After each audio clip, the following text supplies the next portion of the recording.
Islam doesn't teach us to kill at all. Well, then you should really read the Quran and the Hadiths and stuff. You think it teaches us to kill? It literally says that. I don't know exactly what hadith. We can even pull it up. But the reality of it is that under proper Islamic jurisdiction, what do they believe to do with apostates? We are second-class citizens.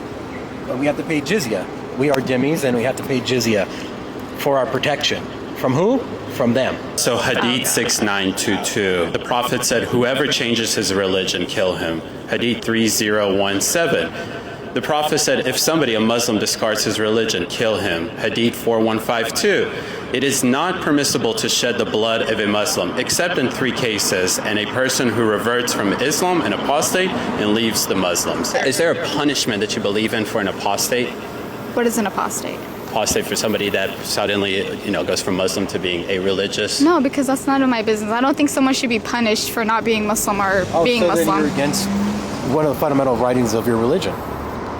Because that's literally what it says. He just read it to you. He just read it. He just read you the Hadith. So do you disagree with the Hadith? Because. But our Prophet. Oh my goodness. It literally says he just read it to you. So if you're against that, then you're a better person. Some hadiths can be. I'm not saying that one's fabricated, but some of them can be fabricated. Okay, I'm not.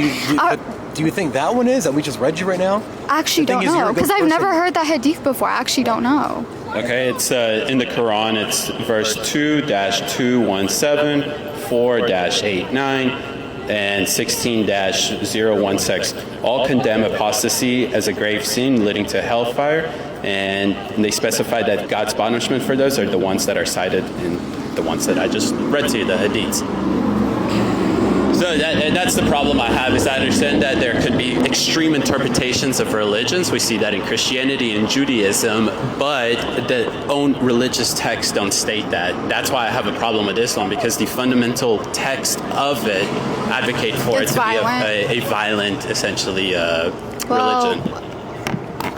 I'm not going to dig myself into it. Yeah, I mean, it's really hard because you're a nice person, and unfortunately, but again, the religion you follow says really violent things. The fundamental teachings of Islam is, I think it's not, I'm not treating someone differently because they're Muslim, they're not Muslim.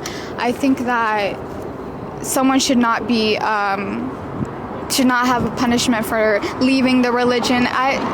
What you're showing me, it's like you're trying to say that, oh, here, look, Islam is just violent overall. Quran 9:5. Fight and slay the pagans wherever ye find them and seize them, beleaguer them, and lie in wait for them in every stratagem of war.